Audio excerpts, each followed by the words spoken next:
Hello दोस्तों, स्वागत है आप सभी का जीके शिबू चैनल में। आपका पहला सवाल है, मौर्य साम्राज्य की स्थापना किसने की? ए. बिंबिसार, बी. चंद्रगुप्त द्वितीय, सी. चंद्रगुप्त मौर्य, डी. अशोक।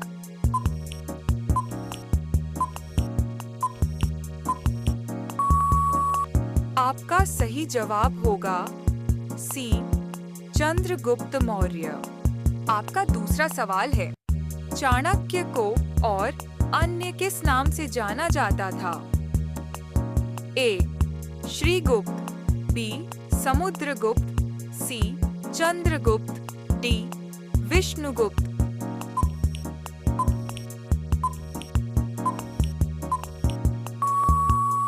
आपका सही जवाब होगा डी. विष्णुगुप्त। आपका तीसरा सवाल है, चाणक्य किसका प्रधानमंत्री था? ए. बिंबिसार, बी. चंद्रगुप्त मौर्य, सी. चंद्रगुप्त द्वितीय, डी. अशोक।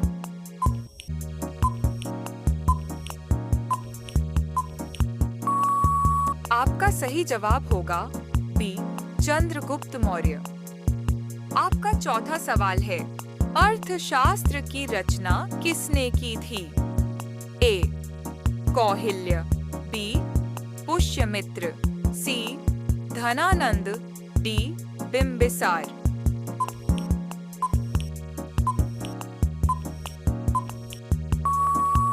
आपका सही जवाब होगा ए. कौटिल्य। आपका पांचवा सवाल है, कौटिल्य के अर्थशास्त्र में किस पहलू पर प्रकाश डाला गया है? ए. धार्मिक जीवन, बी. आर्थिक जीवन, सी. सामाजिक जीवन, डी. राजनीतिक नीतियां।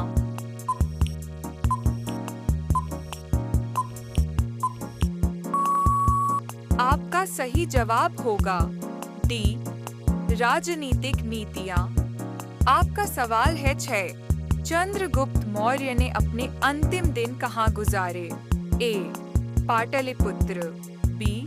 श्रवणबेलगोला, सी. काशी, डी. उज्जैन।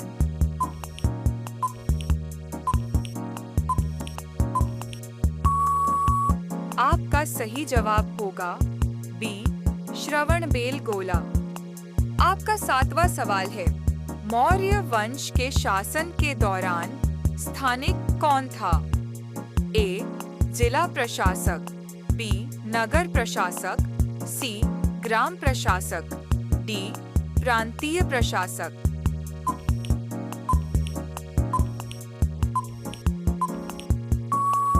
आपका सही जवाब होगा ए. जिला प्रशासक। रोजाना ऐसी वीडियो पाने के लिए चैनल को सब्सक्राइब कर दीजिए और बेल आइकन को ऑन कर दीजिए। आपका 8वां सवाल है, चंद्रगुप्त मौर्य का प्रसिद्ध गुरु चाणक्य निम्नलिखित में से किस विद्या केंद्र से संबंधित था? ए. विक्रमशिला, बी. नालंदा, सी. तक्षशिला, डी. वैशाली।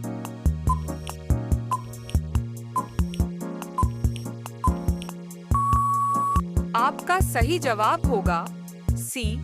तक्षशिला। आपका सवाल 9, मौर्य काल के दौरान शिक्षा का सबसे प्रसिद्ध केंद्र निम्न में से कौन सा था? ए.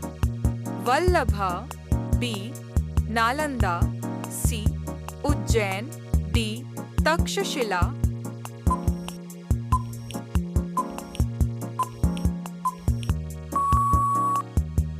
आपका सही जवाब होगा डी. तक्षशिला। आपका 10वां सवाल है, अशोक के अभिलेख को सर्वप्रथम किसने पढ़ा? ए. जेम्स प्रिंसक, B. James Prinsep, C. James Williams, D. इनमें से कोई नहीं।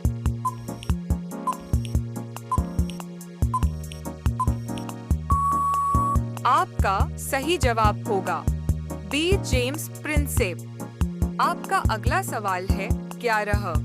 प्रसिद्ध सांची स्तंभ किसके समय में बना था? ए कनिष्क, बी हर्षवर्धन, सी अशोक, डी बिंदुसार।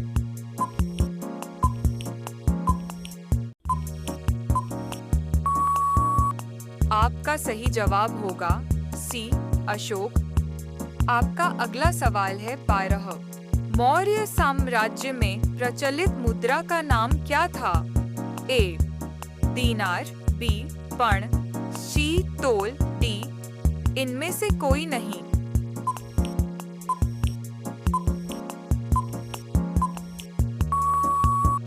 आपका सही जवाब होगा बी पण। आपका अगला सवाल है 13। सांची का स्तूप किस कला व मूर्ति कला का निरूपण करता है?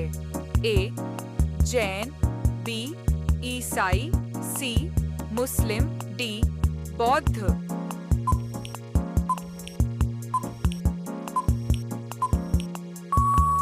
आपका सही जवाब होगा डी बौद्ध। आपका अगला सवाल है 14। निम्नलिखित में से अशोक का उत्तराधिकारी कौन था? ए कुणाल, बी राहुल, सी बिंदुसार, डी इनमें से कोई नहीं।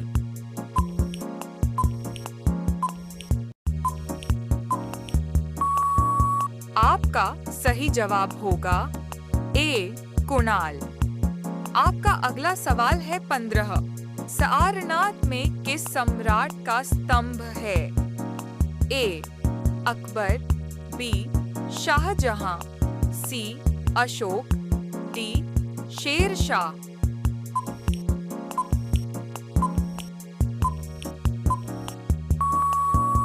आपका सही जवाब होगा सी अशोक। रोजाना ऐसी वीडियो पाने के लिए चैनल को सब्सक्राइब कर दीजिए और बेल आइकन को ऑन कर दीजिए। आपका अगला सवाल है 16। किस स्थान के निकट प्रसिद्ध कलिंग युद्ध लड़ा गया था?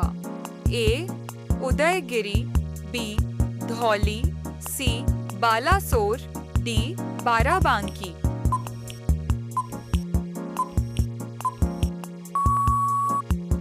आपका सही जवाब होगा बी धौली। आपका अगला सवाल है 17। कलिंग विजय के उपरांत अशोक महान ने निम्नलिखित किस धर्म को अपना लिया था? ए हिंदू, बी जैन, सी बौद्ध, डी जूडिज्म।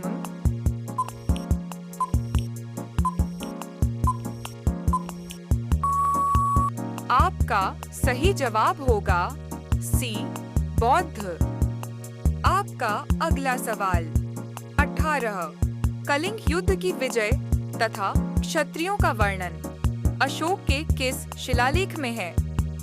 ए पहला शिलालेख, बी दूसरा शिलालेख, सी 12वां शिलालेख, डी 13वां शिलालेख।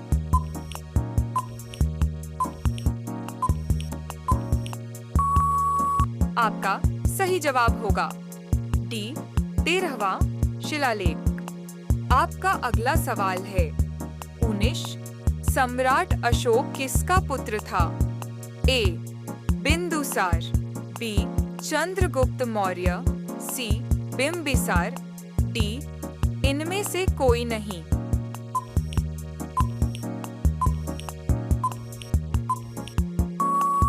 आपका सही जवाब होगा ए बिंदुसार। इस सवाल आपके लिए आप सभी लोग इसका जवाब कमेंट बॉक्स में जरूर बताएं। आपका सवाल है मौर्य वंश का अंतिम शासक कौन था? ए चंद्रगुप्त मौर्य, बी सुसीम, सी बृहद्रथ, डी अशोक। आपका सही जवाब क्या होगा? कमेंट बॉक्स में जरूर बताएं। आप सभी लोग वीडियो को लाइक कर दीजिए।